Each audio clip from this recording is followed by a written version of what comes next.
Bonjour Olivier Louancy. Bonjour. Merci d'avoir accepté notre invitation matinale pour cette nouvelle saison des Entretiens de Sedaine qui est plutôt consacrée au sujet économique. Bonjour à vous tous qui nous suivez en direct.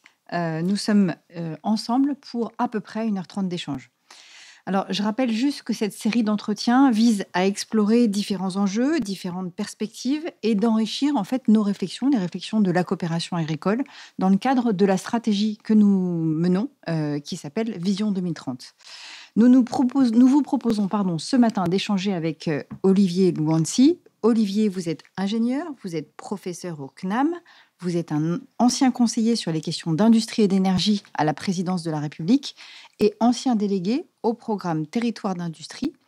En 2023, le ministère de l'économie vous a confié une mission sur la réindustrialisation à horizon 2035. Et ce sont précisément toutes ces questions de réindustrialisation et d'adaptation des modèles industriels aux nouvelles donnes économiques, sociales et géopolitiques que nous voulons aborder avec vous ce matin. Pour échanger avec vous, nous avons le plaisir d'accueillir Dominique Chargé, président de la coopération agricole, et Olivier Debohan, premier vice-président de la coopération agricole et président du groupe Cristal Union. Je vais d'abord vous poser une question en ouverture pour avoir votre point de vue grand angle. Depuis ces dernières semaines, on voit les annonces de Michelin, on a le sentiment que tous les voyants passent au rouge et que de nombreux secteurs sont menacés, dont celui de l'agroalimentaire qui nous concerne plus particulièrement. Vous qui avez été chargé par le ministère de l'économie d'étudier ces questions de réindustrialisation, quelles sont vos principales observations et les conclusions que vous en avez tirées? Alors, bonjour à toutes et à tous. Merci beaucoup pour cette invitation. Il y a deux temps dans votre question. Le premier temps, c'est sur la situation actuelle. J'ai pas de boule de cristal. Je suis surpris par la masse des plans sociaux annoncés ou en préparation. Donc, c'est l'élément de surprise. C'est pas qu'il y ait un ralentissement qui est une surprise. Ça, on pouvait l'anticiper depuis fin 2022, notamment par la façon dont on a géré la crise de l'énergie avec l'Ukraine. On a une énergie qui est plus chère. J'ai souvent l'habitude de dire que l'énergie, c'est la sève de l'économie et la sève de l'industrie. Donc, c'est normal qu'avec un temps de retard, on ait un effet de ce prix de l'énergie cher sur notre économie. Néanmoins, il y a un effet de surprise sur la masse. La question, c'est est-ce que c'est un passage à vide que je vais qualifier d'anodin? Est-ce que c'est conjoncturel ou est-ce que c'est structurel? Aujourd'hui, je ne pense pas que ce soit anodin et c'est un véritable signal pour l'ensemble de nos politiques. On y reviendra très largement, je pense, pendant cette heure et demie d'échange. Est-ce que c'est structurel? Je vais le dire avec un peu en renversant la question, c'est il ne faut pas que ce soit structurel. On a besoin de cette réindustrialisation. C'est une nécessité pour notre pays pour trois raisons. C'est pas simplement, moi j'aime les processus industriels, la transformation de la matière, les savoir-faire qui sont liés à ça. Ce goût-là n'est peut-être pas partagé par l'ensemble des Français, et je le comprends bien, mais en revanche, ce qu'on peut partager, ce qui fait consensus aujourd'hui, c'est que derrière la réindustrialisation, il y a de la souveraineté, on l'a tous vécu pendant la crise du Covid. Derrière la réindustrialisation, il y a de la cohésion territoriale. Notre modèle économique fondé sur les services a concentré la création de valeur ajoutée sur les métropoles. On a des très belles métropoles dites d'équilibre. C'est un peu suranné comme terme, mais au niveau régional, il faut en être fier. Néanmoins, elles ont capturé une partie très importante de la création de richesse avec le modèle économique qu'on a eu. Et donc, des territoires, ce que j'appelle des territoires, c'est un bassin de vie, un bassin d'emploi autour d'une ville moyenne, une sous-préfecture, pour parler en termes administratifs. Beaucoup de ces territoires ont souffert de la désindustrialisation, je dirais, dans leur chair, jusqu'à décrocher économiquement, socialement et peut-être même politiquement avec le mouvement des Gilets jaunes.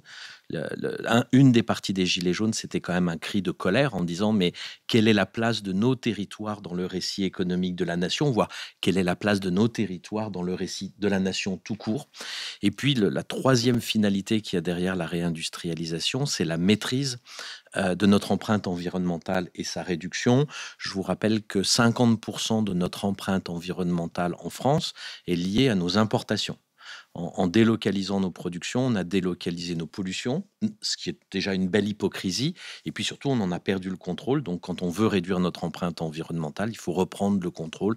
On ne pourra le reprendre et réduire cette empreinte que par la réindustrialisation. Souveraineté, cohésion territoriale, réduction de notre empreinte environnementale, ça, c'est des fondamentaux de notre projet de société, français et européen.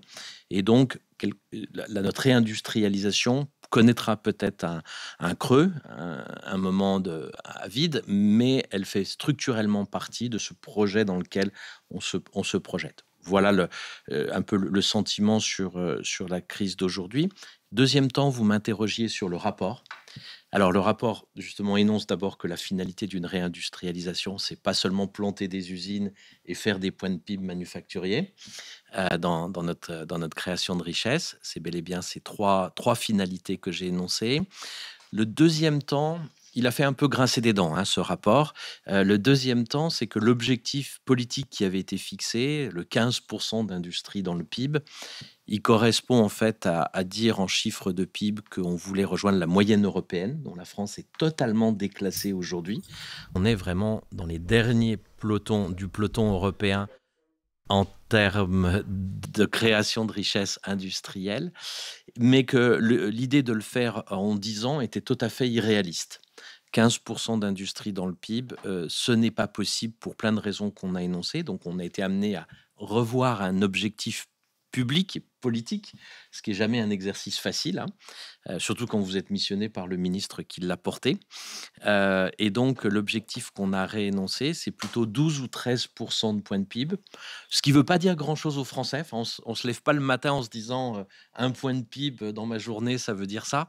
Alors, on l'a traduit un peu différemment et on a dit qu'un objectif à 2035 pour notre réindustrialisation, ce serait une balance commerciale en biens équilibrée.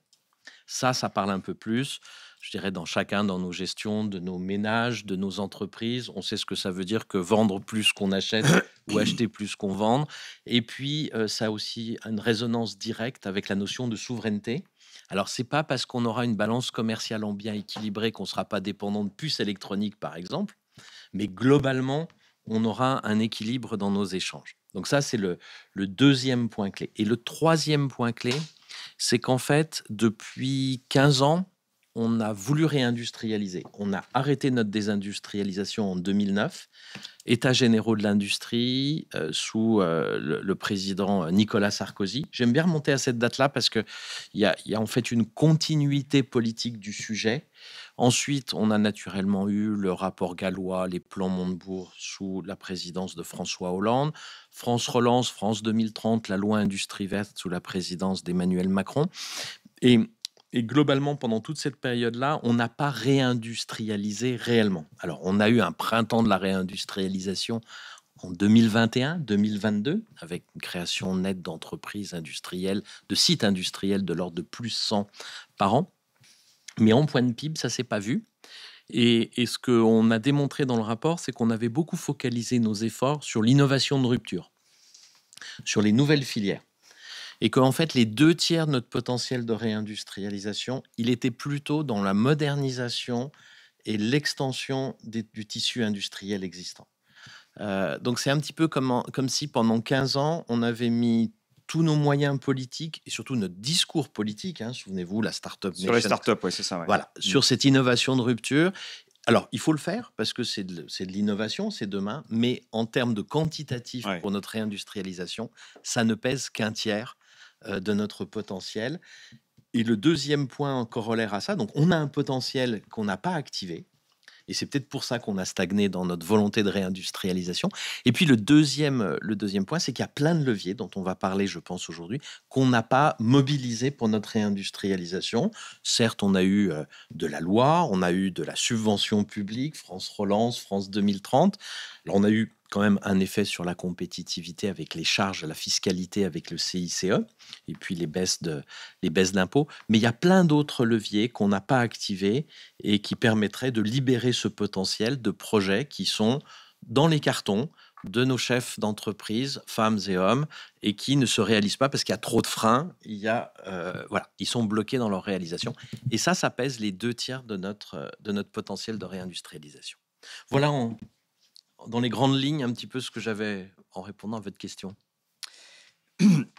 Olivier Louancy, vous venez de nous faire un panorama un petit peu de ce qu'était, ou un état des lieux un petit peu, et par le rapport que vous avez produit. Nous, on est dans une industrie qui est sans doute particulière et dans un modèle d'entreprise qui est aussi particulier, puisque nous sommes des représentants, nous sommes des agriculteurs, et nous sommes à la fois des agriculteurs engagés dans la transformation et la commercialisation de la production agricole à travers des organisations des organisations de transformation qui sont nos coopératives. On voit aujourd'hui quand même que notre industrie agroalimentaire, elle souffre beaucoup. Elle souffre notamment d'un déficit de compétitivité dont vous avez un peu parlé, mais en tout cas, on y ressent, nous, énormément de freins. Est-ce que, selon vous, notre industrie agroalimentaire, elle est vouée à disparaître? Alors, d'après ce que vous venez de nous dire, je pense que vous répondrez non, qu'il est encore possible, le sursaut est encore possible. En revanche, j'aimerais que vous nous éclairiez sur par rapport à ce que sont les spécificités à la fois de notre, enfin, en tout cas du secteur de l'industrie agroalimentaire. Quels sont les 3 ou 4 grands leviers, grands changements majeurs de notre modèle qui vous apparaît comme nécessaire et qui permettrait d'opérer un sursaut? Et je compléterai ça en vous disant, est-ce qu'on est encore capable de retrouver la forme d'agilité à laquelle vous vous appelez dans un modèle industriel peut-être nouveau, innovant, fondé évidemment sur l'ancrage territorial et sur l'activité ou le bien fondé, le bien commun que représente l'industrie au cœur d'un territoire en termes d'économie et, j'allais dire, d'action, d'acte social sur nos territoires? Alors, à votre question, est-ce qu'on est capable d'avoir un sursaut? La réponse est oui, sinon vous m'auriez sans doute pas invité ici à L'entretien échanger. s'arrêterait. Voilà. Mais je vais aller un petit peu plus loin. En fait, on n'a pas le choix. Enfin, ce qu'il faut bien, ce que j'essaye de faire passer comme message, on a une réflexion sur notre modèle de société. On a été dans une société essentiellement tirée par la consommation, on l'a même appelée société de consommation de masse. On a fait derrière un outil productif qui était un outil de production de masse avec plein d'inconvénients, notamment par rapport à l'environnement. Mais encore une fois, c'était la conséquence du projet de société qu'on avait mis en place. Un outil productif, ça sert un projet de société. C'est au service d'un projet de société. Aujourd'hui, notre projet de société change. Il n'est pas défini. Par défaut, d'ailleurs, le terme est intéressant. On l'appelle le monde d'après parce qu'on n'est pas encore capable de le nommer. Il n'y a pas une dénomination aussi claire, partagée que société de consommation qui nous parle à tous. Je pense que c'est en gestation. Mais quel que soit le nom ou la définition précise, on sait que les 3 éléments que j'ai cités, c'est-à-dire souveraineté, cohésion, réduction de notre empreinte environnementale, en feront partie. Peut-être avec des pondérations un peu différentes, mais en tous les cas, en feront partie. Et donc, pour réaliser ce projet de société qui est devant nous, nous n'avons pas d'autre choix que de reconstruire, que de faire renaître un outil productif. Donc, c'est pour ça que j'appelle ça une nécessité. Ça, c'est le premier point. Le deuxième point, je connais, et vous m'en excuserez, pas dans les détails votre filière, je la connais un petit peu. Et donc, ce que je vais vous dire, c'est peut-être moins un regard d'expert que un constat d'observateur et peut-être, je dirais, un rapport d'étonnement, même si je ne connais pas les détails de votre industrie. Le premier point, je pense que vous partagez avec l'ensemble de l'industrie manufacturière, et encore une fois, je me trompe peut-être, et n'hésitez pas à me dire si je me trompe, c'est pour ça qu'on est là pour échanger, c'est qu'il y a une question de modernisation de l'outil productif. Nous avons, en tous les cas pour l'industrie manufacturière, j'en suis absolument certain, nous avons sous-investi dans notre outil productif. Quand par exemple a été lancé un programme pendant France Relance sur la modernisation des sites industriels, le programme a fait un carton, il y avait 450 millions d'euros, il a été réabondé par les régions, par l'État, il a fini à 950 millions d'euros, des dizaines, des centaines de projets. Et en fait, quand on regardait ces projets, l'idée c'était de dire, allez, on va vers l'industrie 4.0. En fait, on était plutôt à l'industrie 1.0 en train de passer à 2.0, voire 3.0 qu'autre chose, ce qui est une caractéristique. On a un outil productif dans lequel on n'a pas fait les investissements de modernisation nécessaires et ça se ressent sur notre compétitivité. Alors après, il y a plein de raisons derrière, mais c'est une première caractéristique. Nous sommes loin de l'industrie 4.0. Elle est encore, en tous les cas, dans le secteur manufacturier et je pense que vous partagez ça. Il y a encore une grande marge de progrès. Le deuxième point, qui est peut-être pas forcément totalement partagé, mais je pense que vous retrouverez des éléments par rapport à votre secteur, c'est que dans une situation de compétitivité difficile, coût de l'énergie, modèle social, réglementation environnementale, etc., qui caractérise le projet européen et français, enfin notre société. Euh, Beaucoup d'acteurs, il y a eu une sorte de divergence. Des acteurs économiques ont plutôt visé des marchés de niche à haute valeur ajoutée.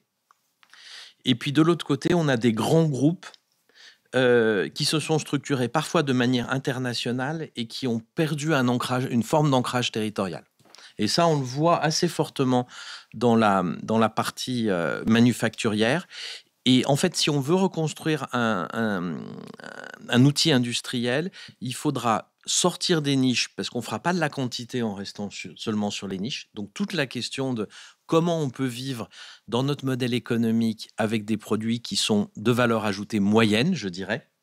Et puis, il y a un deuxième défi auquel personne s'est réellement attaché, au moins dans la partie industrielle, et ce dont je peux être le témoin, je dirais, dans le secteur de l'agroalimentaire, c'est que ces grands groupes internationaux, si on n'arrive pas à retrouver un ancrage territorial, ce sera difficile de réussir la réindustrialisation. Ils peuvent faire des arbitrages. Alors, ce que je vois dans votre secteur, c'est plutôt des arbitrages entre l'Europe, je pense, entre des sources de produits, mais pour des groupes manufacturiers, c'est dans le monde qu'ils font ces arbitrages-là, et ils font des arbitrages purement économiques, avec très très peu d'attachement, très très peu d'ancrage territorial. Donc voilà des évolutions, je dirais, que je vois et qui peuvent être un petit peu similaires. Certains aspects, beaucoup de ces aspects renvoient certes à la mobilisation des acteurs économiques eux-mêmes, hein, les coopératives, les chefs d'entreprise, mais aussi à l'orientation qu'auront nos politiques publiques pour donner l'environnement nécessaire à évoluer. Je vais vous demander quelques précisions, parce que vous avez mis en évidence effectivement ce que l'on ressent très bien, hein, déficit de modernisation. Vous appelez à ce que nous, on appelle une production davantage réancrée sur des entrées de gamme et des cœurs de gamme, Exactement. versus une montée en gamme trop exclusivement réservée au haut de gamme. Donc, on a, entre guillemets, ce qu'on peut appeler vuitoniser notre alimentation et qui ne correspond pas à ce que Jolie expression. la plupart de nos compatriotes consomment, et l'ancrage territorial. En revanche, ça se heurte, dans le modèle économique qui est le nôtre, ça se heurte à deux réalités. La première, c'est la compétition internationale à laquelle nous sommes confrontés par rapport justement à cette production de masse. Et donc, comme vous le disiez, certaines entreprises qui ne sont pas ancrées justement ou pas liées au territoire.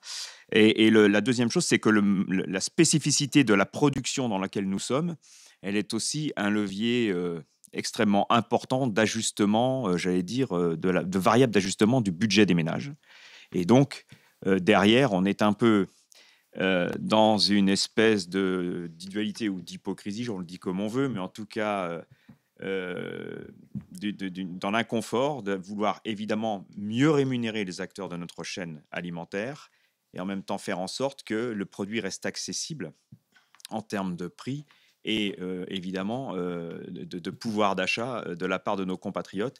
Et ça, c'est aujourd'hui un sujet auquel on n'a pas trouvé la solution à l'équation dans laquelle nous sommes. Voilà. Alors, les deux sujets, politique commerciale.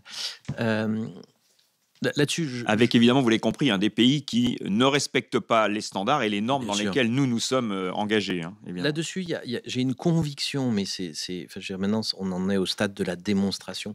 Il n'y aura pas de politique sur notre outil productif de réindustrialisation au sens large sans que cette politique soit adossée à une politique commerciale protectrice. D'accord. C'est dit chez Draghi. Alors, on aurait dit ça il y a quelques dizaines d'années, on aurait été pris pour un zozo, etc. Et c'est pour ça que je dis aujourd'hui qu'on est dans l'ordre de la démonstration. Ce n'est pas que de la conviction. Le rapport Draghi le dit, alors il le dit en termes policés parce que c'est un banquier central, etc. Il dit qu'il faut une politique commerciale défensive. Je vais un petit peu plus loin. Je ne suis pas pour le protectionnisme qui serait monter une muraille de Chine autour de l'Europe, mais je pense que sur un certain nombre de productions que j'appelle les productions essentielles, celles qui font l'ossature de notre projet de société, de notre souveraineté, dans lequel il y a des dimensions de souveraineté alimentaire, mais aussi de souveraineté par rapport à nos outils de défense ou sanitaire de nos médicaments, ces productions-là, d'une manière ou d'une autre, devront être protégées. Pourquoi ? Parce qu'encore une fois, on a un projet de société en France et en Europe autour d'un modèle social, autour d'ambitions environnementales et même, alors ce que j'appelle un commerce éthique, j'ai peut-être pas trouvé le bon mot, mais quand on refuse de se fournir de gaz russe pas cher à cause de la guerre en Ukraine et qu'on préfère du gaz 2 fois plus cher liquéfié, c'est un acte de commerce, donc un acte économique, mais qui est en écho à nos valeurs. Et aujourd'hui, la course à la compétitivité en Europe, elle est naturelle, c'est normal, c'est notre mode économique, concurrentiel, l'innovation, l'émulation, la performance, etc. Mais il y a un plancher à cette course à la compétitivité, en deçà duquel on va taper dans nos valeurs, on va taper dans notre projet de société. Et les entreprises qui respectent ces valeurs-là, qui sont traduites en règles, elles sont sans doute trop compliquées, mais derrière, elles reflètent ces valeurs. Ça engendre des contraintes sur la production, ça engendre des coûts supplémentaires que n'ont pas les entreprises en Chine ou aux États-Unis qui n'ont pas le même projet de société. Et donc, on est dans une concurrence déloyale.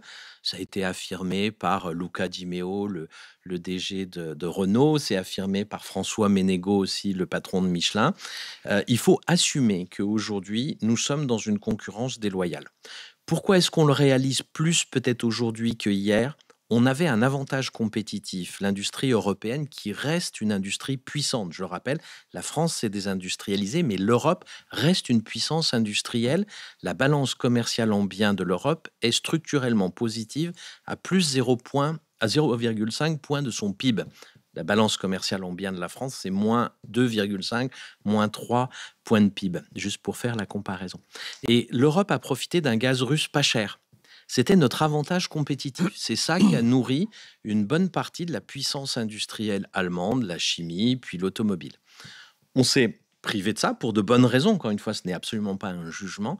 Et là, on découvre toute l'ampleur de notre non-compétitivité et du fait qu'on ne peut pas rester sans une politique commerciale qui protège un certain nombre de productions qu'on va qualifier comme étant essentielles. Donc ça me paraît absolument indispensable. Le virage est en cours au niveau de la Commission européenne. C'est la Commission, j'y ai travaillé pendant 4-5 ans. Son mode de fonctionnement, c'est quand même la diplomatie. Donc, c'est la recherche du consensus. Le consensus est très lent. Et les phénomènes économiques auxquels on est assujetti aujourd'hui vont très vite. Et la véritable inquiétude, ce n'est pas le point final. Je pense que l'Europe prendra conscience de la nécessité de se protéger. Le rapport Letta, le rapport Draghi le disent. Mais c'est à quelle vitesse elle va le faire par rapport à la souffrance qu'on a sur notre tissu économique. Voilà, ça c'était le premier point. Votre deuxième question, il y avait le commerce et puis... Le fait que la spécificité du produit dans lequel nous sommes, c'est qu'il est essentiel, comme vous venez de le dire, mais qu'il est aussi un des leviers forts de la variable d'ajustement du budget des ménages. On a un vrai sujet auquel j'ai une piste de réflexion sur la partie manufacturing, mais j'en ai pas pour vous non plus. Alors c'est quelque part, je suis désolé, mais... Sur les biens, on a cette question d'un modèle social qui est de plus en plus exigeant, qu'il faut augmenter les coûts. On ne peut pas dire que notre protection de l'environnement, ça va se faire gratuitement. On le sait tous, ça a un impact sur les coûts de production. Et encore une fois, c'est la traduction de nos valeurs, c'est la mise en œuvre de nos valeurs, de notre projet de société. Mais donc, ça impacte le pouvoir d'achat. Dans les biens manufacturés, il y a une piste de réflexion sur laquelle on n'a pas été assez loin, mais qui est une évidence pour moi, qui est un boulevard. C'est ce qu'on appelle la circularité ou la durabilité ou la réparabilité. Je vais vous prendre un exemple assez simple. Vous achetez un réfrigérateur. S'il dure 2 fois plus longtemps, mais qu'il est 2 fois plus cher, globalement, macroéconomiquement, pour le pouvoir d'achat des Français, c'est 0 impact. Et même économiquement, on n'est pas sur un cycle de décroissance, puisque vous avez vendu un objet qui est 2 fois plus cher sur une période 2 fois plus longue. Et en revanche, vous avez divisé par 2, c'est des chiffres globaux, votre impact environnemental. Donc vous avez à la fois répondu à l'exigence du pouvoir d'achat, répondu au fait qu'il fallait rester en croissance parce qu'il va bien falloir financer toute notre transition, et si on met à plat et par terre notre économie, on ne financera pas celle de demain. L'ancienne économie va investir pour celle de demain, et il faut qu'on garde cette continuité, et vous avez réussi à réduire votre empreinte environnementale. Alors, il y a un petit mais dedans, qui est au moment où le ménage fait le chèque pour acheter un frigo 2 fois plus cher, il faut qu'il ait l'argent C'est sur ça, son compte. c'est ça. Là, je dirais, mais on est du deuxième ordre et on peut imaginer des solutions. Mais cette durabilité dans votre métier qui est l'alimentation, à la fin, ou cette recyclabilité, etc., le principe ne peut pas s'appliquer. Et donc, j'en suis désolé, c'est une réflexion que j'adorerais creuser avec vous. Autant trouver une solution entre pouvoir d'achat, maintien d'une croissance, en tous les cas, ne pas rentrer en décroissance économique et réduire notre empreinte environnementale, il y a une clé de réponse pour les biens manufacturés. Je ne la connais pas pour vos métiers qui n'ont pas cette possibilité. On ne va pas manger 2 fois moins. Alors, voilà. Mais à votre disposition pour y réfléchir. Je crois que si on avait plus de temps, parce qu'on a d'autres sujets à aborder, mais moi j'aimerais bien creuser avec vous l'influence du droit de la concurrence, le sens du droit de la concurrence à l'échelle française, mais surtout à l'échelle européenne, sur ces questions-là. Mais je pense qu'on a d'autres sujets prévus. Volontiers. On pourrait y revenir. Volontiers. Peut-être on peut passer la parole à Olivier sur... vous évoquez le fait que nous ayons perdu des points, perdu des parts de marché industrielles. Vous dites que ça n'est pas définitif, que le sursaut est non seulement possible, mais aussi nécessaire. Peut-être Olivier, sur ce sujet, des entraves et des opportunités à la réindustrialisation? Oui, bonjour. Désolé Bonjour. de pas vous physiquement, mais j'y suis en tout cas pour le cœur. Non, je prends la question et au sujet qui est évoqué par Florence. On se demandait, selon vous, quels étaient les freins de la mise en œuvre de cette réindustrialisation. Et d'après vous, il faudra pour y parvenir. Et où il y a un modèle industriel français, comment on peut retrouver de la performance, de la compétitivité à l'échelle européenne? C'est que la décarbonation de l'industrie verte sont, à vos yeux, sont-elles de véritables opportunités? Vous m'entendez? Oui, on t'entend. La liaison est assez compliquée, mais on perçoit l'essentiel, Olivier. Vas-y. Ouais, donc je disais, je vais reprendre le dernier point en parlant doucement. La décarbonation de l'industrie et le développement de l'industrie verte sont-elles de véritables opportunités d'industrialisation et de compétitivité pour les industries existantes? Et puis, donc si on veut d'autres points à évoquer, je ne sais pas si je l'évoque maintenant ou un peu plus tard. Ok. Ah, ok. Ça fait beaucoup de points. Je vais essayer de répondre. Ce qu'on a mis en évidence dans cette mission, et encore une fois, j'étais pas seul. La mission, quand ce type de mission, on signe une lettre de mission. Le ministre, en l'occurrence, les deux ministres, Bruno Le Maire et Roland Lescure, vous envoient une lettre de mission qu'ils signent. Et c'est adressé à une personne, moi en l'occurrence, mais je me suis fait entourer d'une vingtaine de personnes, des économistes, des élus locaux, régionaux. Un philosophe, un sociologue, une personne d'image qui a réalisé un documentaire, Nous les ouvriers, parce que naturellement la question de l'image des métiers industriels est clé. Donc ce que je vais vous donner, c'est une réflexion, le produit d'une réflexion collective, c'est pas simplement la mienne. Ce qui nous a étonné, c'est que il y a un certain nombre de leviers et de freins qu'on peut je dirais, lever sans aucun problème en France. Nous n'avons pas de sujet de ressources, globalement. Alors, ça peut me choquer quand on est dans la discussion budgétaire et qu'on voit tout ce qui se passe, mais il faut quand même partir du constat que la France reste un pays riche avec des ressources, plein de ressources naturelles, économiques, de compétences, et que finalement, malgré 15 ans de discours sur la réindustrialisation, nous ne les avons pas mobilisés directement pour ça. Et je vais vous donner quelques exemples en citant les freins. Le financement. Pour faire la réindustrialisation qu'on a recadrée, dont on a réajusté l'objectif, donc cette balance commerciale en bien équilibrée en 2035, il faudrait réinvestir dans notre industrie environ 200 milliards d'euros. Alors c'est sur 10 ans, ça veut dire 20 milliards d'euros par an. Alors dès qu'on parle en millions, en milliards d'euros, on a l'impression que ça fait beaucoup. je voudrais juste mettre ça en rapport avec l'épargne financière des Français. Oui. Les Français ont une épargne sous forme immobilière, celle-là, elle n'est pas liquide, des appartements, des maisons, etc. Mais là aussi, les Français, nous avons une épargne financière extrêmement importante, 6 600 milliards d'euros.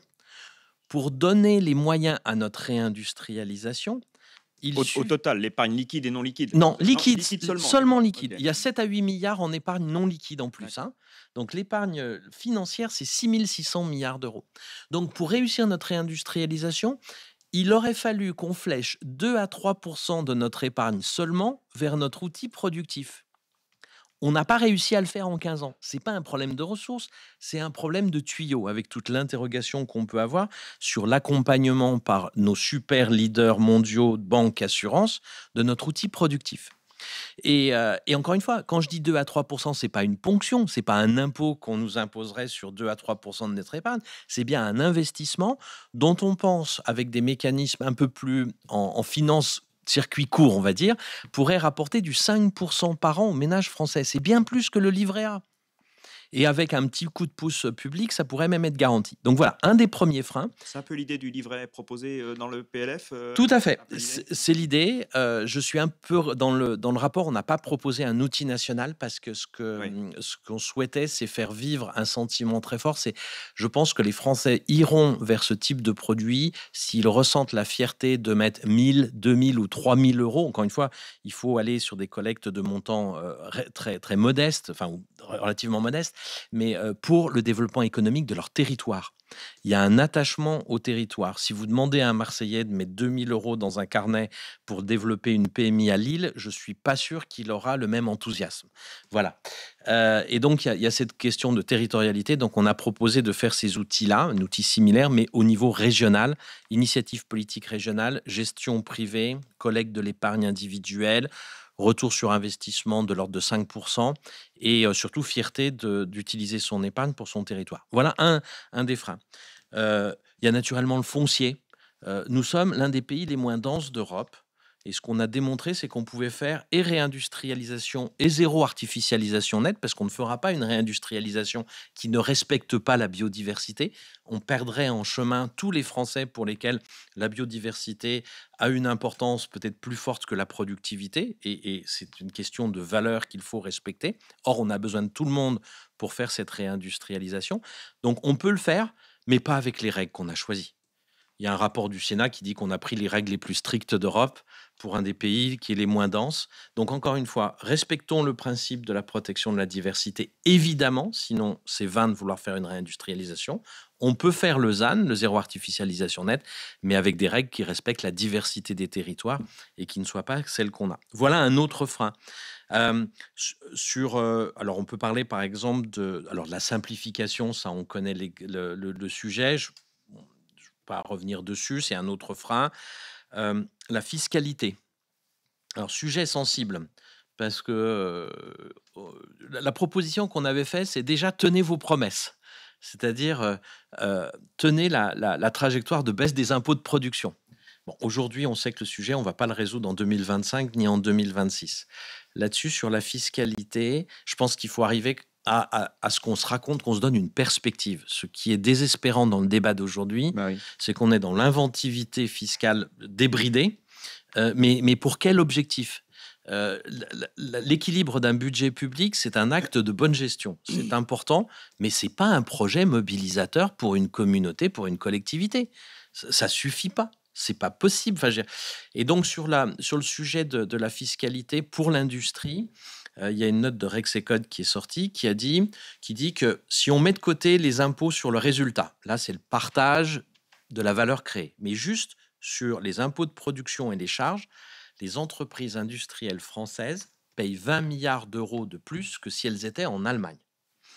20 milliards d'euros, c'est une coïncidence, mais c'est exactement le montant dont moi je souhaite qu'elles investissent en plus pour faire notre réindustrialisation. 200 milliards sur 10 ans. Encore une fois, c'est une coïncidence. Les deux chiffres se rejoignent. Ils sont issus de deux démarches de réflexion séparées. Mais donnons-nous la perspective sur un mandat présidentiel, sur les 5 ou 6 ans à venir, de comment on fait pour redonner non pas un avantage compétitif, mais qu'on résorbe ce désavantage compétitif de notre outil productif. La fiscalité est l'un des freins. Et puis, je vais pas tous les égrener, on parlera sans doute de l'énergie et de l'acceptabilité un petit peu plus tard. J'en donne un autre frein qui est assez étonnant, qui est celui de la formation. Pour faire notre réindustrialisation, on a besoin de former 110 000 personnes par an au métier industriel entre le CAP et le bac+3. Je mets de côté les ingénieurs. Euh, vous savez combien on en forme en France aujourd'hui? On en forme 125 000. On en forme suffisamment. On met 2 à 3 milliards d'euros d'argent public pour former des gens au métier industriel. Et alors, paradoxe total, pourquoi est-ce que, jusqu'à il y a quelques semaines ou quelques mois, on avait 60 000 postes vacants dans l'industrie? Réponse, un taux d'évaporation de 50%. La moitié des jeunes diplômés au métier industriel ne rejoignent pas ces métiers-là. Alors, on est dans un pays de liberté, et c'est très bien comme ça, et donc on n'aura jamais un adéquationnisme à 100%, c'est normal qu'on change de trajectoire, etc., et qu'on fasse des choix individuels qui amènent à un moment donné à bifurquer. Mais 50%, ça nous pose un problème d'efficacité collective, économique, mais aussi de la manière dont on amène ces jeunes dans la vie professionnelle. Enfin, je veux dire, sur cela, il y a nécessairement des déceptions monstrueuses et une entrée dans la vie professionnelle qui n'est pas à la hauteur de l'humanité ou, en tous les cas, de ce qu'on veut incarner. Et quand on regarde les raisons, c'est essentiellement des questions d'attractivité des métiers industriels. C'est-à-dire, on fait des formations, la carte des formations est toujours améliorable, les bonnes compétences dans les bons territoires, mais surtout, quand ces formations sont ouvertes et qu'elles répondent à un besoin, ou correctement à un besoin, eh ben, elles ne se remplissent pas. Alors, on y met des jeunes par défaut, qui n'ont pas envie, qui n'ont pas vocation. Au bout de quelques années, ils vont faire autre chose parce qu'ils ne sont pas rentrés pour ça. Alors, quelques-uns auront eu l'étincelle de l'industrie, se seront découverts une vocation, mais c'est naturellement une minorité. Si on rentre sans envie, il y a peu de chances qu'on ressorte. Vous dites que c'est les filières qu'on privilégie ou qu'on intègre un peu par défaut, quoi. Ah oui, tout à fait. Enfin, c'est un témoignage que je retrouve partout dans toutes les régions. Olivier, on a ouvert la forme, on a bien fait l'exercice que tu nous proposes de territorialiser nos formations, parce qu'encore une fois, les Français sont peu mobiles, donc il faut former dans le territoire pour les besoins du territoire. Ça, c'est un point important, mais on n'arrive pas à les remplir. Et donc, finalement, on va voir des jeunes et on leur dit, plutôt qu'aller pointer sur France Travail, fais cette formation, tu auras un statut d'apprenti, d'étudiant, avec la couverture, etc., etc. Et là-dessus, on a une vraie question d'attractivité de ces métiers. On y reviendra, mais augmenter l'attractivité, c'est-à-dire expliquer comment on peut s'épanouir dans ces métiers dont on a une image qui est décalée de leur réalité. Il y a une déconnexion entre l'image en France des métiers industriels avec leur réalité en termes de conditions de travail, de pénibilité. Ça ne demande pas des milliards d'euros. C'est une mobilisation collective qui va demander, allez, 100 millions d'euros peut-être par an, à l'échelle des 2 milliards d'euros qu'on investit dans la formation aux métiers industriels. C'est de l'argent de poche, excusez-moi. Alors, on a des gros chiffres, mais c'est pas grand-chose. Et cet effort-là, on l'a pas fait. Nous avons le budget public pour former aux métiers industriels, mais nous n'avons pas fait cet exercice sur l'attractivité. Voilà un autre point. Et puis, le dernier, naturellement, ce sera l'énergie. Je pense qu'on en reparlera. Combien de temps il faut pour lever ces freins? Mon sentiment, c'est que j'ai mis en place territoire d'industrie. Et on l'a fait dans l'administration sous forme commando. Alors, c'était un vrai pari, mais ça a marché. C'est-à-dire que notre administration, qui est très pyramidale, très conservatrice dans ses organisations, en fait, est capable d'accepter de faire des projets, de fonctionner en mode projet, en mode commando. On l'a testé, je l'ai testé. Ça demande pas mal d'efforts. Et ça, on se fait pas mal d'inimité quand on fonctionne comme ça au sein de l'administration, mais c'est possible. Si on fait ces 8 commandos-là sur les thèmes que je viens de citer, j'en ai cité 8 dans le rapport, je pense qu'en 18 mois, on peut changer, pas la réalité économique, on ne fera pas exploser le PIB industriel en 18 mois, mais on peut changer la dynamique collective. Donc, c'est un exercice presque de court terme. On l'a démontré dans Territoire d'industrie. En 18 mois, il y avait plus d'une centaine de territoires qui s'étaient remobilisés localement pour de l'industrie. Ça a donné un résultat assez fort, c'est que au moment de la crise Covid, 1 an et demi après, ces territoires ont remonté 2000 projets d'investissement qui ont été les 2000 premiers projets aidés par France Relance. Et ils ont alimenté un sous-programme de France Relance qui a démarré même avant France Relance parce qu'ils étaient prêts, ils étaient là. On avait créé cette dynamique collective. Voilà, je pense qu'on peut le faire assez vite, même si, encore une fois, pour réussir notre réindustrialisation, il nous faudra sans doute 15 ou 20 ans, mais une mise en dynamique rapide, à mon avis, est possible. Vous parlez de la question d'un modèle industriel français. Il n'y en a pas aujourd'hui. Enfin, celui qu'on a est hérité de De Gaulle-Pompidou, avec des grands groupes qui prenaient le reste du tissu industriel pour des sous-traitants. Je vous demande de mesurer la violence des termes. Il y a des donneurs d'ordre et il y a des sous-traitants. Quand on parle de coopération pour être capable de répondre ensemble aux enjeux, par exemple, de la décarbonation ou environnementaux, on voit le décalage et c'est cette relation donneur d'ordre sous-traitant, je pense que vous connaissez également dans votre secteur, alors elle est issue des modèles de Gaulle-Pompidou. Pompidou voulait des grands groupes français parce qu'il avait anticipé l'internationalisation des échanges et il voulait avoir des groupes en France industriels qui soient capables d'être concurrents des grands groupes américains. Ce modèle, très bien, juste qu'on est 50 ans, 60 ans après, le monde a changé, les enjeux ont changé. Et on peut pas continuer comme ça. Donc on a un retard culturel sur des notions de coopération sur la chaîne de valeur. C'est bien que vous prononciez le mot, j'allais vous le suggérer. Vous proposez davantage de coopération. Ah bah, finalement. évidemment. Moi, je suis marqué, je travaille beaucoup avec les acheteurs. Je suis membre du conseil d'administration du CNA, le Conseil national des achats. Les acheteurs ont eu un rôle considérable dans la désindustrialisation par la délocalisation des achats. Je pense qu'ils peuvent avoir un rôle considérable dans la relocalisation par l'achat Made in France et je milite beaucoup avec eux. Même pour eux, ils le disent clairement, nous avons développé une économie transactionnelle. La manifestation la plus claire, c'est je vous fais des spécifications, je le mets sur un site internet et vous me faites une offre, voire je vous fais des enchères inversées là-dessus. C'est purement du transactionnel. Ce mode de fonctionnement-là, eux-mêmes le disent, parce qu'ils sont les acteurs, ils sont les inventeurs de ce mode de fonctionnement.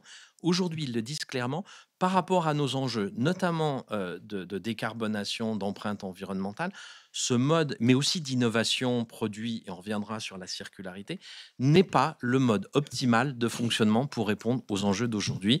Ce qu'on appelle la coopération, ils disent ça, créer un écosystème fournisseur donneur d'ordre, ils ont encore ce terme de donneur d'ordre, peut-être un peu égotique quand on a la capacité d'acheter, passer des grandes commandes, mais voilà, eux, ils ont cette notion d'écosystème et donc de coopération derrière est absolument clé. Il faut qu'on sorte de ce modèle purement transactionnel des relations économiques, ça me paraît indispensable. Mais ça revient un petit peu, on revient un peu sur le même sujet qu'on évoquait tout à l'heure, c'est-à-dire que on est sur un modèle qui privilégie la rentabilité des capitaux à court terme. Je suis désolé de le dire d'une manière aussi caricaturale, mais je pense que c'est quand même ça. Vous avez tout à fait raison. Ce modèle conduit exactement au rapport de force et au modèle transactionnel que vous décrivez.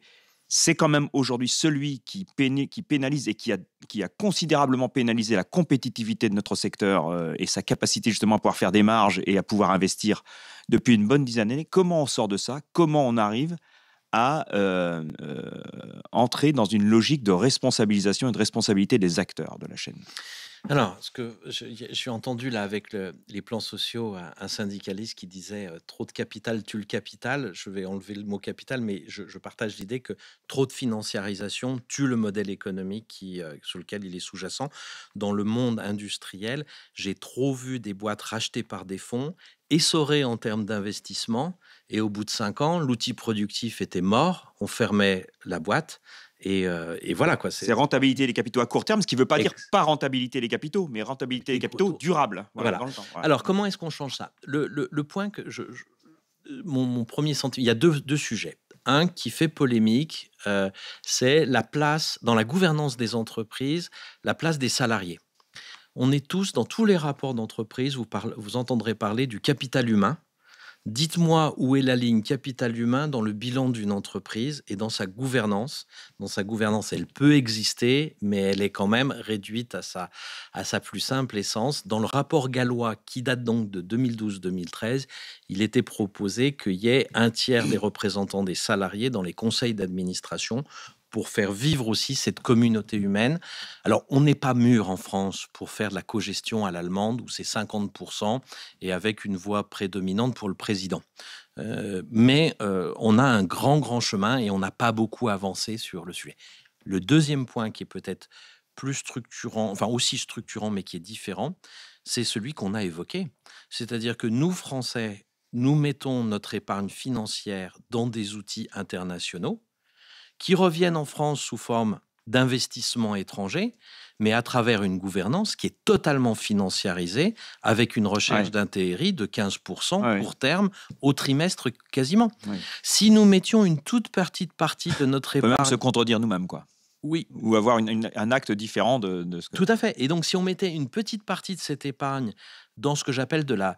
Vous connaissez dans votre métier le circuit court. Ben, si on faisait de la finance en circuit court, c'est-à-dire on dépose notre épargne non pas dans une assurance vie, allez regarder les sous-jacents de vos produits d'assurance vie. Ils ont un titre, c'est celui, normalement, il a le même nom que la banque où vous êtes ou d'un produit d'une banque partenaire, mais regardez les sous-jacents, c'est des OPCVM dont certains commencent par LU pour Luxembourg ou d'autres choses.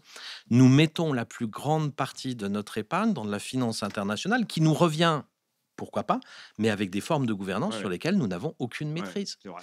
Et donc, cet ancrage territorial, cette patience dans l'investissement, on l'aura d'autant plus que si on investit sur des produits qui ont cet ancrage territorial. Je recommande qu'il soit régional. Il ne peut pas être infrarégional, on n'a pas la taille. Et quand je dis région, on me dit déjà, c'est peut-être un peu surcontraint, mais je pense qu'il faut commencer par là. Voilà. Et encore une fois, les tuyaux existent, les outils existent, des régions aussi diverses qu'Auvergne-Rhône-Alpes, que Bretagne ou que les Hauts-de-France, avec des couleurs politiques différentes, vous le voyez bien, ont mis en place des outils comme ça. Ils pèsent 100 millions d'euros, il faut qu'ils les montent à 1 milliard d'euros. Alors, ça fait un peu peur quand je dis ça, mais c'est à la hauteur de notre épargne, c'est à la hauteur du besoin. Et à ce moment-là, on commencera à créer une dynamique où on pourra effectivement avoir une gouvernance financière qui répond à nos valeurs, là où on a la même hypocrisie que sur la délocalisation et l'environnement. On a délocalisé nos productions comme nos pollutions. On importe notre et de la même chose, en mettant notre argent dans la finance internationale et dans ce modèle-là, on en a perdu la gouvernance, alors qu'on souhaite la maintenir pour avoir un capitalisme, je dirais, long terme, investissant dans l'ensemble des volets de notre société et pas simplement dans la rentabilité financière court terme. Moi, je voudrais revenir sur les questions d'attractivité de l'industrie. Je pense que vous avez abordé ce sujet-là aussi. Donc, après, effectivement, le sujet du financement, la question de l'attractivité des jeunes, notamment pour venir sur ce secteur industriel et ne pas être... je dirais voilà le trou à boucher quand on a des formations qui sont en place et en plus des formations d'excellence. Peut-être Olivier, sur ce point-là, tu avais une question? Vous m'entendez mieux si je fais comme ça? Oui, c'est bon. Très bien. Très bien. Vous m'entendez bien? Oui. Bon, j'ai coupé le retour. Oui, moi je voulais, parce qu'en fait, en vous écoutant, on se rend bien compte, vous parlez souvent de financiarisation d'international. Moi je me rends compte, vous parlez d'ancrage territorial. C'est vrai que notre modèle et la spécificité de notre modèle coopératif répond à ces attentes, puisque nous sommes une industrie, quand il y a industrie dans certaines filières, nous sommes non délocalisables. Et donc derrière, c'est comment on peut revaloriser l'image de l'industrie, de notre industrie, alors au sens large, mais aussi plus spécifiquement l'ancrage de par notre proximité et notre côté non délocalisable, puisque dans le principe COP, on est là pour transformer l'apport de nos adhérents qui vient de nos territoires. Et donc, on se rend compte qu'on a des difficultés en agriculture, hein, mais tout comme dans l'industrie, à recruter. Et donc, ma question, c'est celle-là, c'est comment encore revaloriser l'image de l'industrie afin d'attirer des jeunes et des compétences, sachant que, quand je vous écoute, vous dites qu'il faudrait honorer 110 000 postes et on n'en honore que la moitié. et on sait en parallèle qu'il y a 125 000 personnes de formées. Ça veut dire que la formation est là, mais que l'étape entre la formation et l'accessibilité à nos entreprises pour rendre attractifs nos métiers, là, il y a quelque chose qui peine. Exactement. Le constat est tout à fait, enfin, en tous les cas, c'est le constat que je véhicule.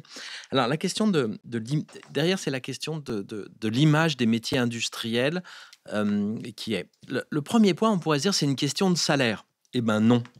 Et ça, c'est quelque chose qu'on ne dit pas assez, mais globalement, alors après, il y a toujours des cas particuliers, mais Ça globalement, peut aider quand même. Ça peut aider. oui, mais globalement, les salaires dans l'industrie sont 15 à 20% supérieurs que les salaires à niveau de formation équivalent dans les services.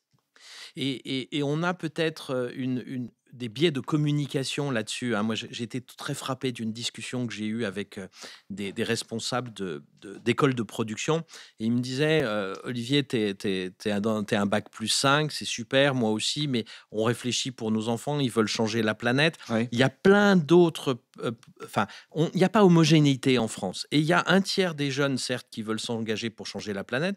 Il y en a un tiers qui alors veulent devenir youtubeurs, c'est-à-dire argent facile et se déménager à Dubaï, et il y en a un tiers qui veulent simplement, je dirais simplement, c'est très respectable, mais avoir un bon pouvoir d'achat pour vivre dans leur territoire et vivre bien, sans avoir cette vocation nécessairement à changer la planète. Et on ne parle pas assez d'argent dans le sujet, on parle beaucoup de sens dans le travail, et on parle peut-être pas assez de rémunération. Donc ça, c'est le premier point, et c'est un faux sujet. Peut-être le vrai sujet, c'est la manière dont nous, on en parle. Le deuxième, c'est l'image de ces métiers. Quand moi, je décortique les enquêtes d'opinion sur les métiers industriels en France, l'image que ça me renvoie, c'est l'industrie telle que j'ai connue dans les années 80. Mhm. Alors, on n'en est plus à Germinal ni à Charlie Chaplin. Super, merci beaucoup. Enfin, mais dans les années 80, entre l'industrie des années 80 et celle de 2025, il y a eu un effort considérable d'automatisation, de cobotisation. Les cobots n'existaient pas à Mhm. l'époque. Et donc, de diminution à marche forcée des tâches pénibles et répétitives pour des enjeux autant de responsabilité sociale qu'économique. Et cet effort de changement de notre outil productif n'a pas été intégré dans l'image collective qu'on véhicule auprès des jeunes. Et donc, il ne faut pas s'étonner dans ces conditions que, en recevant cette image-là de nous, parents, du système de l'orientation au sens large ou des médias, on n'est pas très envie d'aller dans ces métiers-là, ils ne correspondent pas. Et cette déconnexion entre la réalité des métiers, et tout, je ne dis pas que tout est rose dans l'industrie, il y a de la pénibilité et il y a encore beaucoup d'efforts à faire. Mais cette déconnexion entre la réalité et l'image qu'il y en a, ça s'appelle une campagne de com. C'est la responsabilité de ce que j'appelle la famille de l'industrie. Autant la partie syndicat d'employés qui sont les plus légitimes à parler des conditions de travail, de ce qui est amélioré et de ce qui reste à faire, que des responsables d'entreprises qui ont des difficultés à recruter. La famille de l'industrie doit se mobiliser pour communiquer sur la réalité de ces métiers. Et puis, il y a un troisième sujet que je lance, qui est un peu un sujet moyen terme ou long terme. On a quand même une difficulté, c'est que un jeune peut avoir deux propositions. Mettez-vous dans le cas théorique. Certes, il aura 15% de moins de salaire, mais il a une offre d'emploi dans les services avec 2 jours de télétravail et une offre d'emploi dans l'industrie, 15% de plus, mais 0 jour de télétravail. Nous avons un sujet, ce que j'appelle démocratie sociale ou de dialogue social, de revoir nos organisations du travail dans l'industrie. Elles sont héritées de Ford et de Taylor. Elles sont pyramidales. Ça a été quelque chose de fantastique. Ford a monté, grâce à son système d'organisation, monte sa Ford T en 8 fois moins de temps qu'avant. Je ne vous dis pas en termes de productivité le saut que ça a fait. Mais ces organisations-là ne répondent plus aux attentes des jeunes populations. Et en fait, quand on dit des jeunes, on se trompe. Ils sont plus vocaux que nous, j'allais dire, ou que moi en tous les cas. Mais quand on regarde les enquêtes d'opinion, c'est des attentes de l'entièreté des générations d'avoir un meilleur équilibre de vie entre vie professionnelle et vie personnelle, on a peut-être été, Vie sociale, ouais. je dirais, on a chopé le virus avec le Covid. Bon, Oui.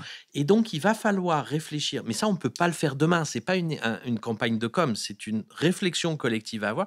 Quelles sont les organisations dans l'industrie où on ne peut pas télétravailler quand on est derrière une machine, mais qui offrent une flexibilité équivalente en qualité de vie à celle de 2 jours de télétravail dans les services? Ça, c'est un véritable défi. Mais si vous arrivez à avoir une communication collective en disant: «Vous êtes payé 15 à 20 de plus. Les qualités, les conditions de travail aujourd'hui n'ont rien à voir avec ce que vous imaginez et elles sont tout à fait correctes et elles vont s'améliorer encore. Et 3, on vous fait une promesse à vous, jeune génération, c'est qu'on va réinventer nos organisations du travail pour que vous ayez l'équivalent de la flexibilité que le service vous offre». Je pense que là, on a un package qui permettra de vraiment travailler sur le fond, sur l'attractivité de ces métiers. Encore une fois, c'est pas quelque chose qui demande du budget public. C'est ça aussi. C'est-à-dire vous verrez sur on en reparlera peut-être à la fin, mais sur ce que je propose, il y a 6 ou 8 propositions. Il y en a les 2 tiers qui ne demandent pas d'argent public qu'on peut faire demain, même avec la situation budgétaire qui est la nôtre. Et sur C'est possible. l'organisation du travail, quelles seraient les pistes que vous suggéreriez si on devait rentrer dans une réflexion sur cette question-là, qui nous semble, moi, qui me semble aussi être une question primordiale, telle que vous l'évoquez, c'est-à-dire le besoin des nouvelles générations, sans doute lié au télétravail, Alors, qui l'exprime peut-être plus fortement que les autres, mais en tout cas, c'est quand même mérité de ces nouvelles générations, d'avoir une organisation de leur vie différente, oui, entre alors professionnelle, familiale, etc. je sais pas répondre à ça. Je crois que Et peut-être aussi des temps découpés dans une carrière, parce que je possible. pense que vous disiez le taylorisme ou le fordisme, on rentrait dans l'entreprise à 18 ans ou à 20 ans et on en sortait à 65. Ces choses-là seront aussi à mettre sans doute à l'actif d'une réorganisation du travail. Tout à fait, des carrières plus fragmentées. Sur la question de l'organisation, je crois qu'on est dans un monde où on a beaucoup promis avoir des réponses à tout alors qu'on les avait pas, et donc je préfère vous dire, mais comme je vous disais sur votre secteur que je connais que je le connais que superficiellement, là-dessus, je n'ai pas de réponse et je ne pense pas qu'il y ait quelqu'un qui en ait sur quelle est l'organisation. Pour moi, c'est une Parce qu'il y a démarche la question du qu'il faut coût engager. derrière, hein, du coût du travail qui ne doit pas, qui ne peut pas, Il y a la question de la et compétitivité derrière. par rapport à la Il compétitivité. y a un exercice très intéressant qui a été lancé par l'École des mines, par une chaire de l'École des mines de Paris, qui a fait le constat que dans l'industrie, mais pas que dans l'industrie, on a lancé pas mal d'initiatives, les organisations Opal, les entreprises libérées, etc. Et que globalement, elles avaient, alors je vais être un petit peu dur, mais elles avaient toutes fait long feu. C'est-à-dire qu'aucune était devenue un modèle susceptible de remplacer le modèle des organisations qu'on appelle mécanistes, c'est-à-dire fordiennes ou Mm. tayloriennes. Mm. Et en fait, face à ce constat qu'on a un peu bricolé, qu'on n'a pas réussi à faire quelque chose, ils ont essayé de reprendre, ils sont en train de reprendre le sujet de manière académique, c'est-à-dire qu'ils essayent de regarder dans ces différents nouveaux modes de management et d'organisation, les NMMO, je crois qu'ils les appellent avec un joli acronyme, quels sont les fondamentaux, quelles sont les valeurs, etc. Pour essayer de faire émerger un véritable modèle. Donc, on n'a pas aujourd'hui la réponse. En revanche, ce que je préconise, c'est une méthode, et c'est à titre personnel de conviction, je vous l'avais déjà exprimé en termes de gouvernance, je pense que c'est dans le dialogue social qu'on pourra faire naître ça. Je suis frappé toute une série de sujets aujourd'hui sur lesquels la pensée venue d'en haut, la pensée universelle qu'on adore en France, on part d'un principe et puis on en déduit plein de choses, ne fonctionne pas aussi bien qu'avant, si jamais ça a fonctionné, et qu'il faut plutôt s'appuyer sur des expériences de terrain, sur voilà, la réalité pour faire émerger de nouvelles choses. Je pense que c'est dans ce dialogue social, dans cet échange, sur la base des expériences, qu'on arrivera à faire émerger de nouveaux modèles. Je ne crois pas qu'il y en aura un. Il y a eu un modèle d'organisation industrielle, Fordisme, Taylorisme, mais on en aura plusieurs demain. Aujourd'hui, par contre, ce que je sens, c'est un nombre de chefs d'entreprise qui partagent ce constat et qui sont un peu perdus. Qu'est-ce que je peux faire face à Ouais, ça? mais je suis dans ce qu'on exprime là, il y a un sujet extrêmement fort, enfin, je ne sais pas si on aura le temps de tout traiter, mais c'est celui aussi du coût du financement du modèle social français, sur le poids du financement du modèle sur le travail. Et donc cet écart entre le brut et le net, et ce qui est important aujourd'hui pour nous, c'est pas forcément d'augmenter le brut, mais c'est pour le salarié, c'est d'avoir un net qui augmente, c'est-à-dire le salaire effectivement perçu, et donc la part de tout ce que sont les prélèvements sociaux sur le sujet, et le déplacement finalement du financement du coût du modèle social français sur d'autres leviers. Alors après, on évoque la TVA, on évoque des choses, c'est plus compliqué, mais est-ce que pour vous, c'est un levier qui ferait partie éventuellement du sujet, d'une nouvelle approche en termes d'organisation de travail, rémunération, salaire, etc. Alors, je prétends pas avoir de regard d'expert sur les questions de fiscalité, etc., mais je suis convaincu qu'aujourd'hui, l'écart entre le super brut, c'est-à-dire la charge pour l'employeur tout compris, et le net dans la poche du salarié est absolument Mhm. incompréhensible et invivable même. Alors on l'a caché parce qu'on a divisé ça, on met pas tout sur la feuille de paye ou on le met en tout petit en bas, enfin, etc. Mais c'est pas durable. Je suis très sensible aux réflexions d'Antoine Fouché. On s'arrêtait avec un travail qui ne paye plus, je crois.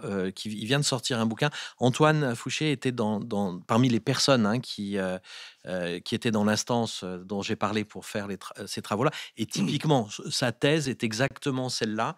Elle est de dire l'écart entre le salaire totalement chargé, coût à l'entreprise, Mhm. et le net dans la poche du salarié. Il y a un écart tel que c'est pas possible, c'est pas soutenable, et il esquisse effectivement, comme vous le faites, quelques pistes. D'accord. Donc c'est un vrai sujet. Je partage, je n'ai pas d'éléments de réflexion, d'expertise, mais c'est un vrai sujet. Et je suis très sensible à cette réflexion, et notamment celle qui est développée par Antoine Fouché dans son bouquin. Florence. Peut-être, vous avez parlé, je reviens sur les sujets d'image et d'attractivité. Donc, on voit fleurir sur certains abribus parisiens, je ne sais pas si ça existe dans les campagnes aussi, mais une campagne qui s'intitule Avec l'industrie. Est-ce que ce type de campagne, donc voilà, je peux en montrer quelques exemples, hein, mais se déploie aujourd'hui et tend je dirais, remettre un peu de sens à cet acte et à ce tissu industriel. Est-ce que vous pensez, peut-être avec une question de Dominique, que ce sera de nature à améliorer l'acceptabilité sociale, Sociétal. sociétale, en Mm. fait, de ce type de production? Et peut-être je laisse la parole Oui.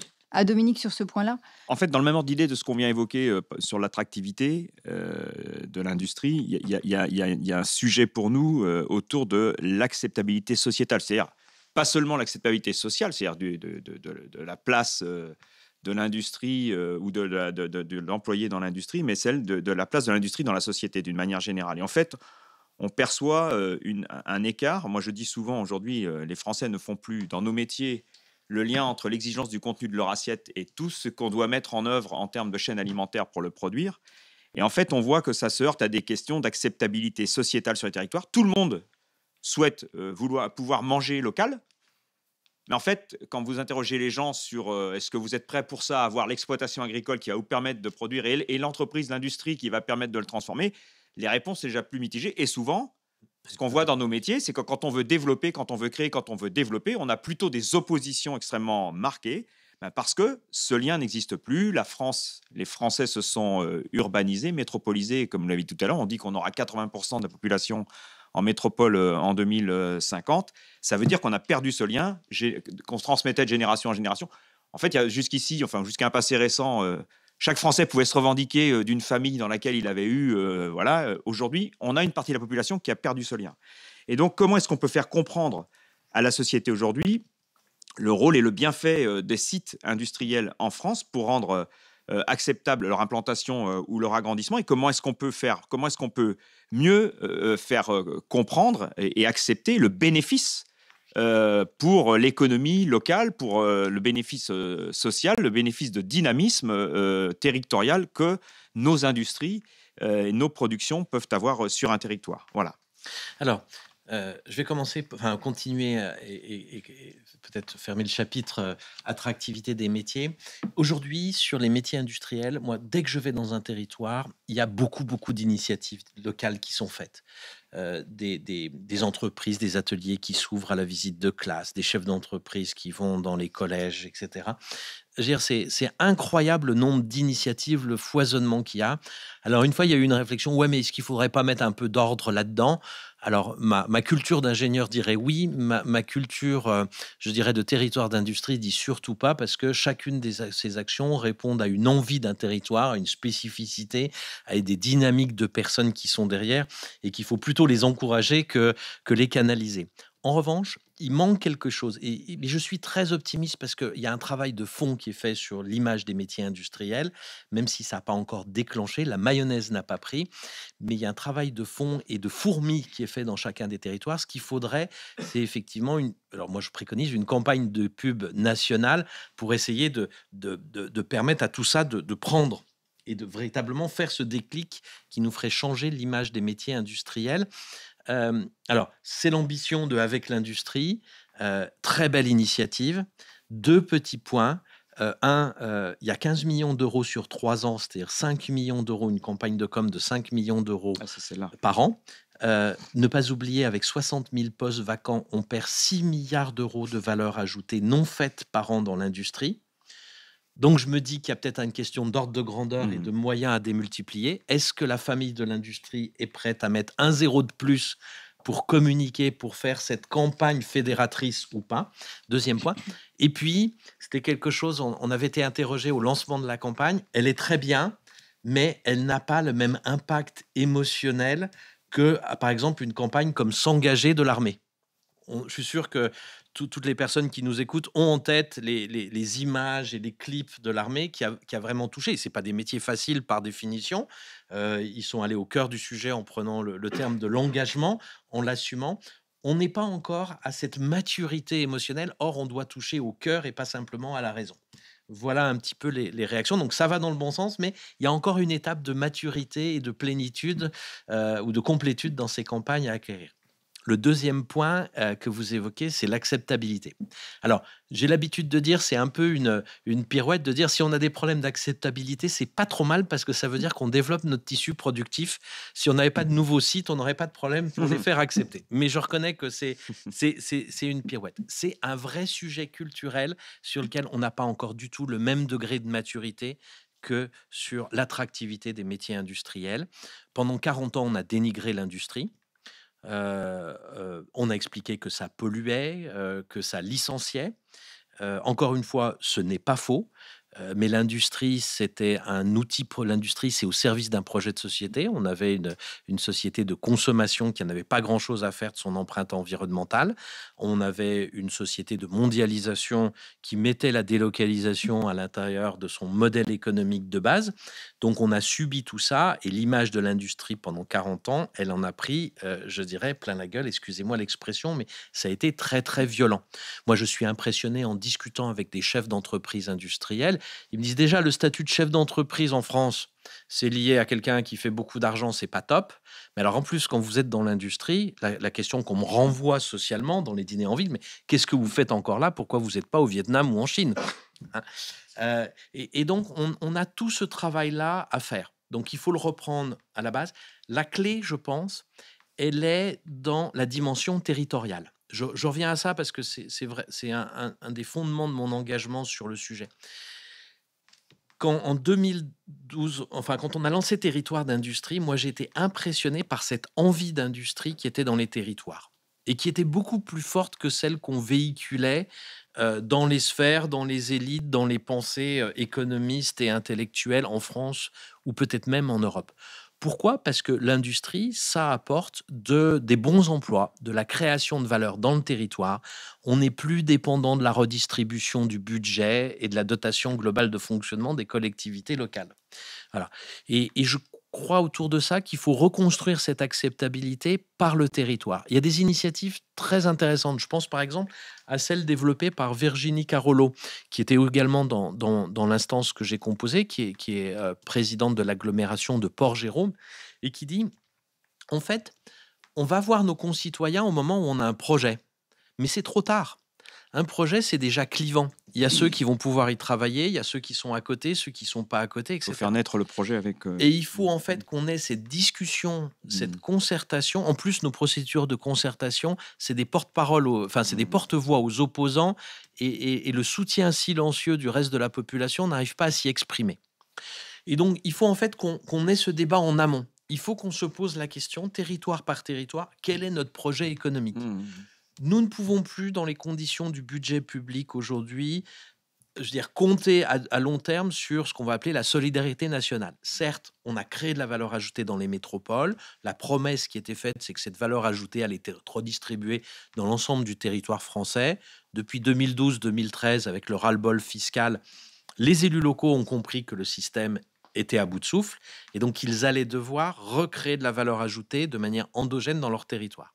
Voilà. Autour de ce projet économique d'un territoire, autour de ce projet tout court du territoire qui va concerner l'alimentation, le logement social, la formation, l'éducation ou l'économie, comment on refait naître cette discussion, comment on réexplique la nécessité, les bienfaits de l'industrie, tout en ne cachant pas ses nuisances. Voilà.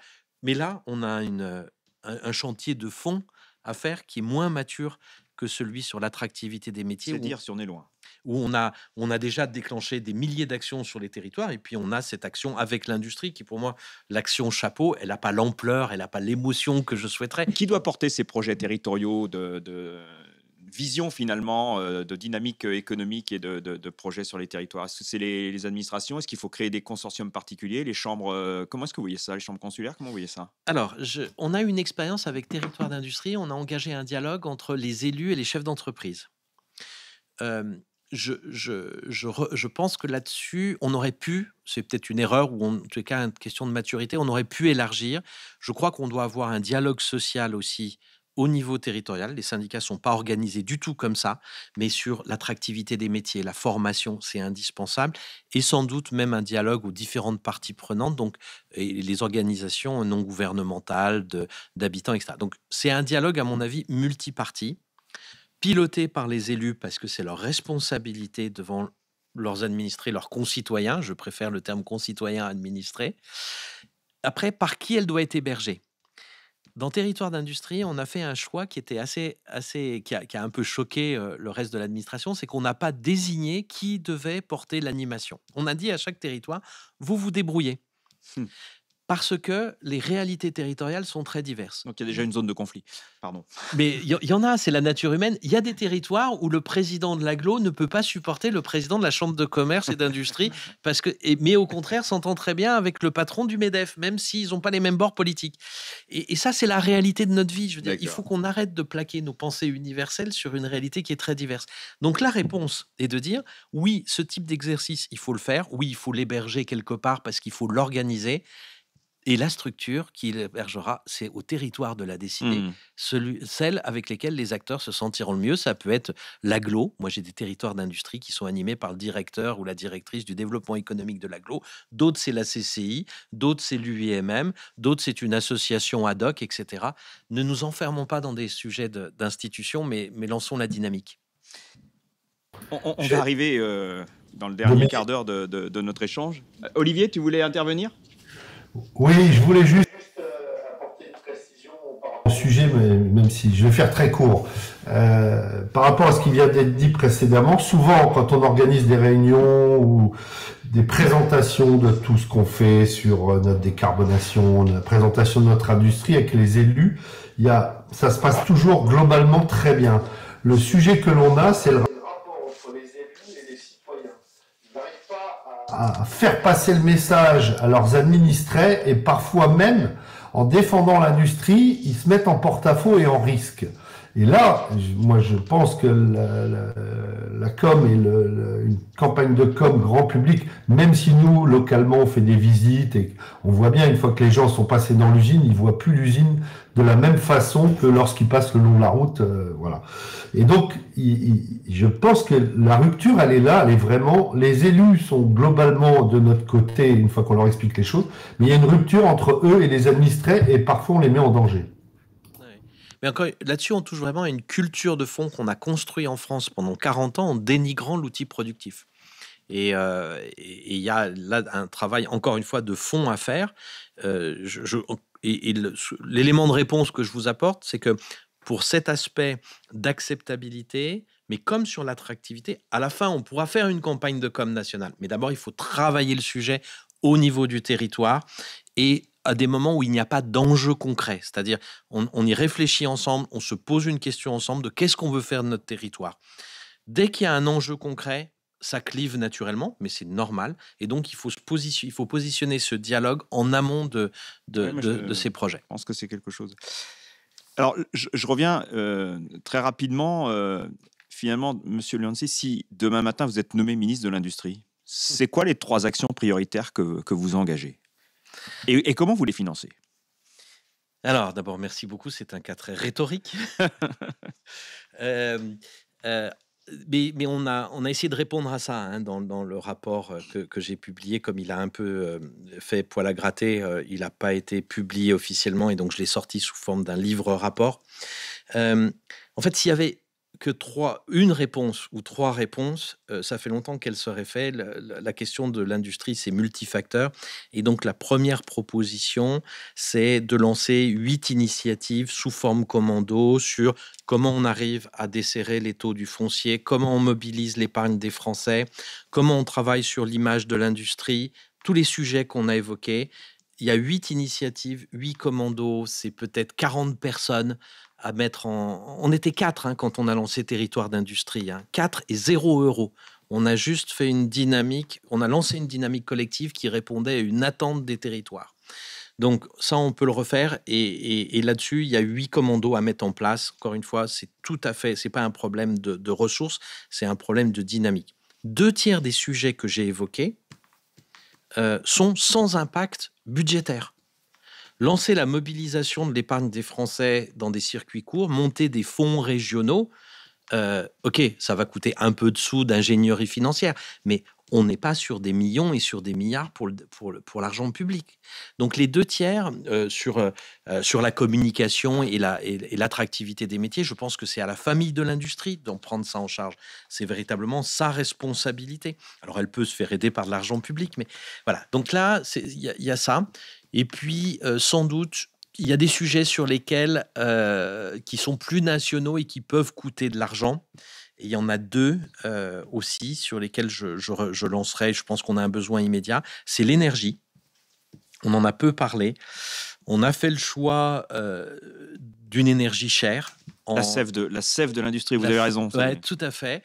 Et on a un parc électronucléaire qu'ont construit nos aïeux qui produit une électricité décarbonée et à bas coût.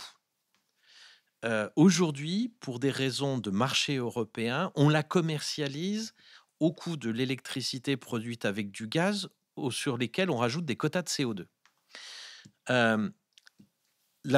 Pendant la crise de l'Ukraine, on avait dit qu'il faut découpler le gaz et l'électricité. La réalité de 2023, de décision européenne, a été de continuer ce couplage-là, mais néanmoins, il y a quelques verrues qui ont été positionnées sur le marché européen de l'électricité. Ça a des noms exotiques, ça s'appelle Contract for Difference, ça a été inventé pour financer Hinkley Point au Royaume-Uni dans le début des années 2010, ça a été étendu. Et ces dispositifs-là nous permettraient d'isoler une partie de notre électricité nucléaire pour être commercialisée à un coût compétitif tout en étant une électricité décarbonée pour réindustrialiser le pays. Je vais même un peu plus loin là-dessus. Je propose qu'on isole 60 TWh, qui est à peu près la proportion de l'ex-ARENH consommée par l'industrie, et qu'on la garde sous une forme régulée. Alors, je propose ça. Ce sera un bras de fer énorme avec la Commission européenne, mais je pense que tous ces mécanismes sur l'électricité sont tellement compliqués que personne n'y comprend rien et qu'il faut revenir à des idées simples, même si on doit avoir un bras de fer avec la Commission européenne sur l'idée de re-réguler une partie de l'électricité. Si on n'y arrive pas, on fera un Contract for Difference, qui est un montage sophistiqué, qui arrive à peu près au même résultat, mais qui est difficile à comprendre. Voilà, ça c'est une action à faire. C'est pas le chemin qu'on a pris en 2023, il y a une décision entre Bercy et EDF. Alors certes, de faire des contrats long terme pour protéger les industriels des variations du prix de l'électricité, mais globalement, le prix sur lequel il est indicé, c'est un prix commercial, donc c'est un prix de marché.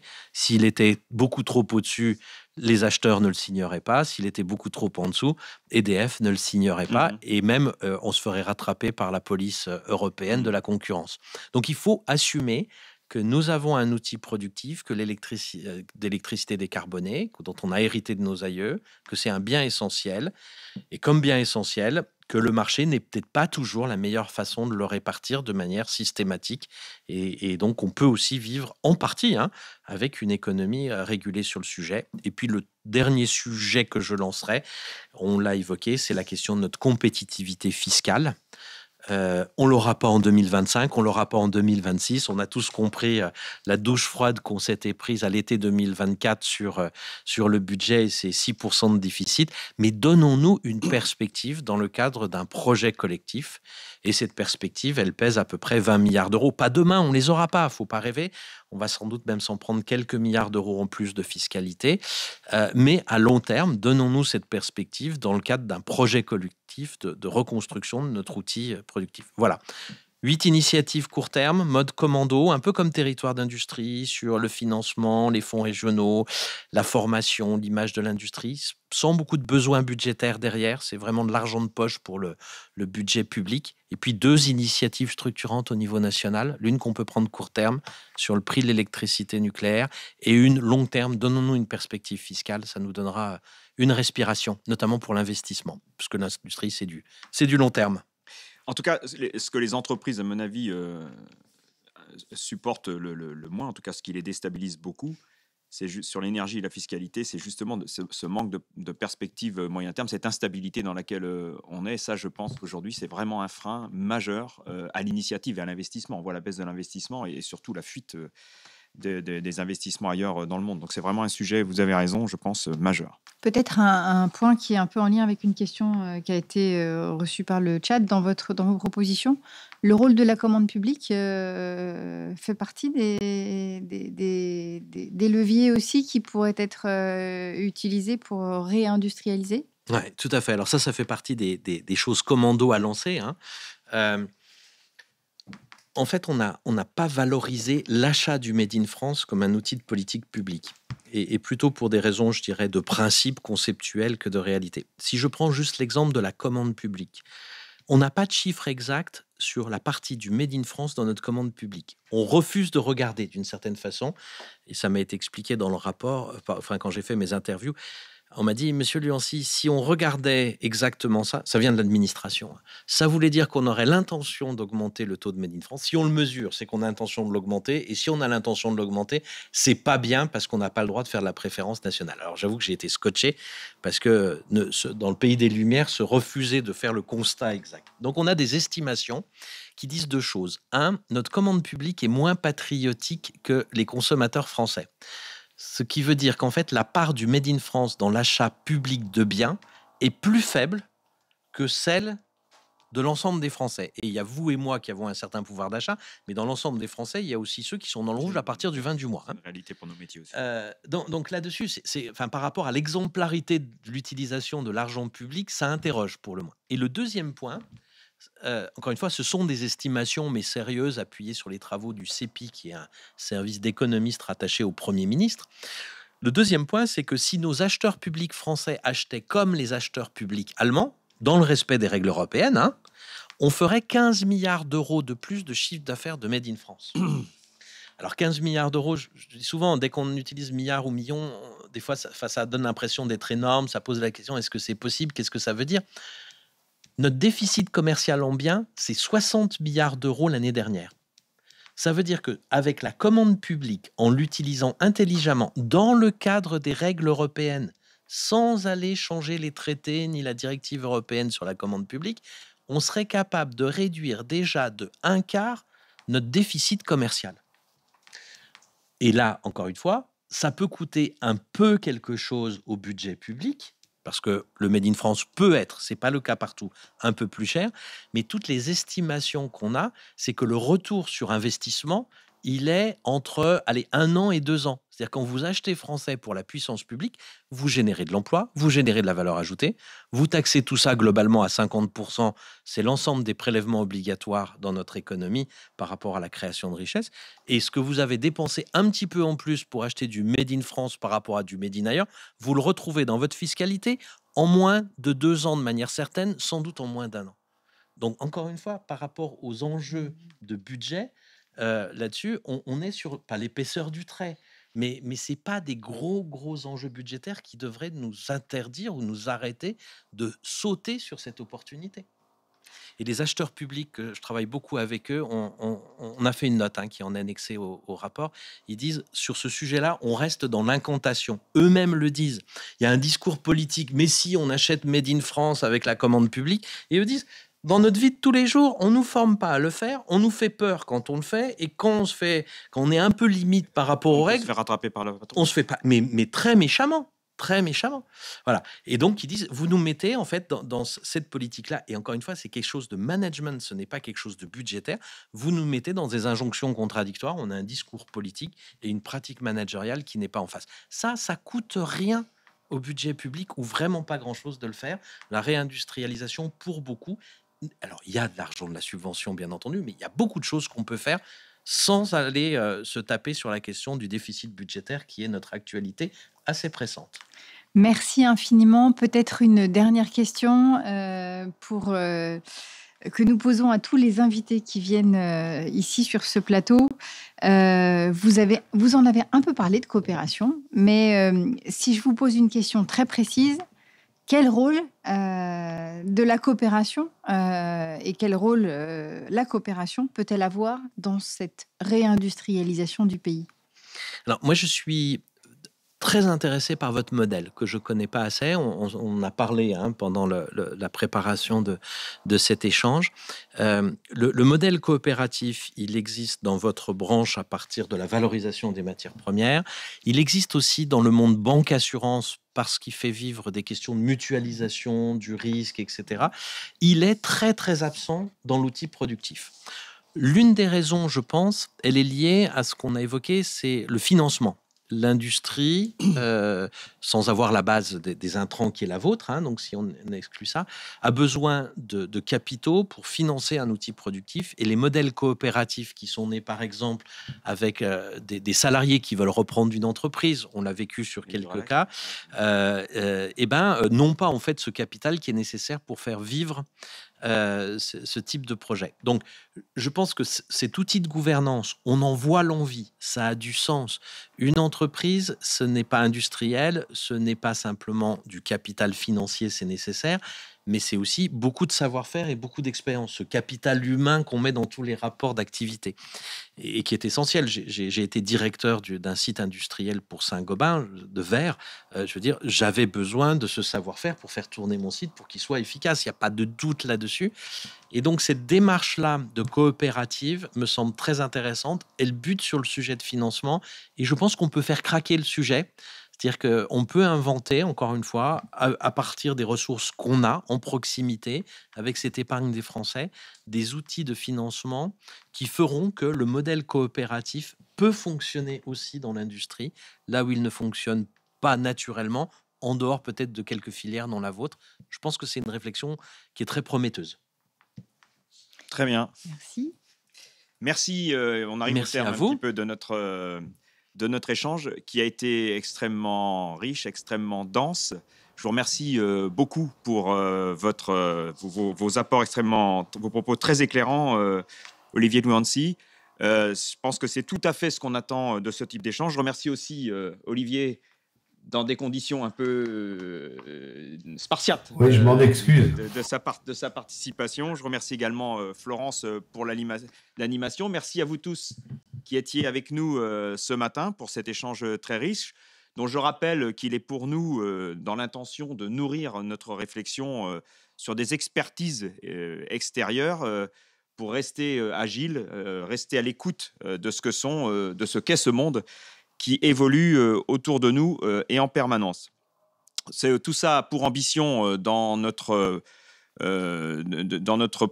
progression de nos travaux, d'apporter un éclairage supplémentaire et de nous permettre de préciser nos engagements et nos missions en résonance avec ce qu'est notre raison d'être, bâtisseur solidaire d'une alimentation durable et de territoires vivants. Moi, je retiens dans ce qu'on s'est dit ce matin, j'aurais du mal à faire une synthèse. Moi, on a quand même beaucoup évoqué tous les leviers. D'abord, un diagnostic, je pense, que nous partageons et qui est extrêmement clair et lucide sur ce qu'est aujourd'hui la situation de notre appareil industriel, de ce que sont les leviers à actionner pour sortir de cette logique et vraiment rentrer dans une démarche de réindustrialisation adaptée au XXIe siècle, à la fois en termes de compétitivité, de modèle social, d'acceptabilité sociétale, ancrée sur les territoires et ouverte finalement à un projet d'économie et d'action sociale d'un territoire à piloter, j'allais dire, par des instances plutôt locales. Et l'importance quand même aussi à travers l'attractivité et l'acceptabilité de cette logique de communication et de réhabiliter l'industrie comme étant un des acteurs déterminants de l'organisation de notre modèle social et sociétal. Merci beaucoup à vous encore une fois, Olivier Louancy, pour cet échange et cet éclairage particulièrement intéressant. Merci à vous. Merci. Super entretien. Très riche également pour moi. Merci Dominique, merci Olivier. Merci bien sûr à tous ceux qui nous ont suivis. Je vous souhaite et nous vous souhaitons une excellente journée à tous et à très bientôt.